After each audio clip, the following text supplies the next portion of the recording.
盖了冒了我的老 baby。埃厄德这次是彻底飘了，为了稳固自己荒野扛把子的位置，居然口出狂言要挑战世界各大顶级求生专家，他们将要在各种危险的情况下来一场势均力敌的求生较量。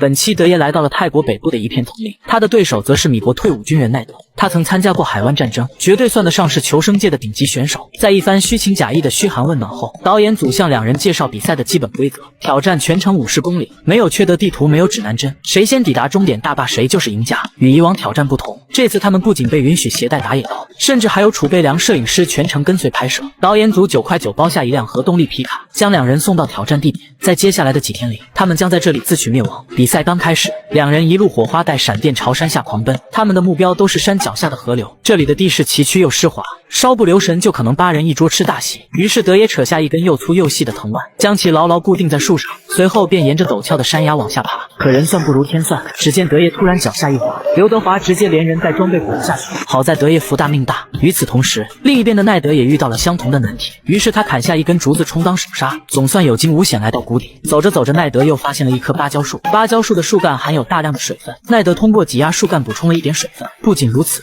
他还在旁边发现了一棵棕榈树，于是奈德打包一点棕榈，心里被不时之需。随后又幸运地发现了一条兽道，这可是丛林中通往河流的高速公路。果不其然，不一会奈德就来到了河边。与此同时，另一边的德爷也看到了谷底的河流，但陡峭的悬崖拦住了他的去路。没办法，德爷只能朝着相反的方向下山。为了节约时间，能跑的地方他绝不用走。经过3个小时的长途跋涉，他终于来到河边。此时的他早已饥渴难耐，但直接饮用河水很可能会窜稀，于是他在旁边挖了一个坑，通过泥沙的简单过滤，得到了一滩芋泥波波奶茶，喝起来甘甜可口，味道好极了。稍微补充了一点水分，德爷本打算涉水前进，可没成想刚下水就出了岔子，一个没踩稳，差点交代在河里，把摄影师都吓了一跳。好在及时抓住了一旁的树枝，这才捡回来一条小命，待踉踉跄跄上了岸。德爷觉得这样下去可不行，于是砍了几棵岸边的香蕉树，3下5除2制作了一艘沃德发，接着沿着河流往下漂，就这样漂流了2个半小时。没想到这里的河水竟如此低，冷得德爷稿子直哆嗦。为了家中德奶奶的幸福着想，德福就近找了个地方上岸。与此同时，另一边的奈德别提有多顺利。不仅如此，他在赶路途中还发现了一根大辣条，多的不说，少的不落，拿起石头就将对方送去领了盒饭。这下晚饭的问题不用发愁了，先打包起来，晚些时候再享用。而另一边的德爷眼看水路行不通，于是决定往丛林里进发。真是欧皇德走运，没走一会就发现了一条兽道，顺着兽道走了几百步，德爷突然示意摄影师小声点，原来是德爷发现了对面的奈德，这可真是冤家路窄。德爷觉得这是一个反超奈德的绝佳机会，于是带着摄影师鬼鬼祟祟地从旁边绕过去，而奈德对此毫不知情，还在疯狂的摩擦生活。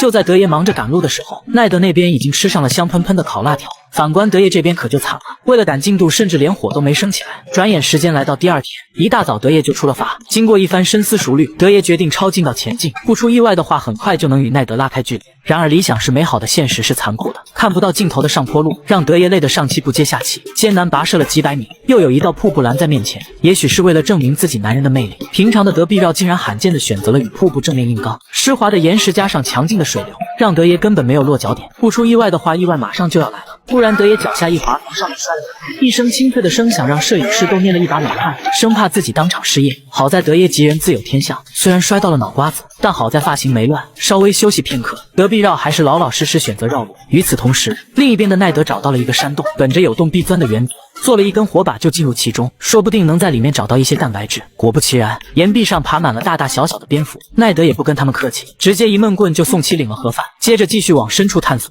不一会眼前就出现了一道亮光，不用多说肯定是出口。眼下天色已经渐渐变暗，两人都不约而同地放慢了脚步，奈德又自然而然地吃起了烤蝙蝠，一口下去紧而不柴，咸淡适中，蛋白质含量是牛肉的几十倍。转眼时间来到第3天，眼看3天饿9顿的被动技能已经触发好几次，德爷决定抓点吃的补充体力。没走一会就看到了树上的蚂蚁窝，赶忙上树将其砍下。要知道这玩意儿可是1等1的蛋白质，不仅吃起来酸酸甜甜，而且牛肉含量还是蛋白质的几十倍。然而到了半夜，不知是不是被蚂蚁咬到了喉咙，不一会德爷就开始上吐下泻起来，这可真是得不偿失。本着废物再利用的原则，德爷用其做了一个简易陷阱。来到第4天，一早德爷就过来检查陷阱，没想到还真有收获，原来是一只幸运的杰瑞。返回营地起锅烧油，没一会一道里焦外嫩的杰瑞大餐就出了炉，吃起来嘎嘣脆，鸭脖味，蛋白质含量是牛肉的几千倍，每一口下肚都是满满的奢华，狠狠补充了几10万卡路里。德爷这才心满意足出了发，今天必须要加快进度了。目前两人相距不到1公里，德爷仗着自己年轻气盛的优势，一路上风驰电掣，根本停不下来。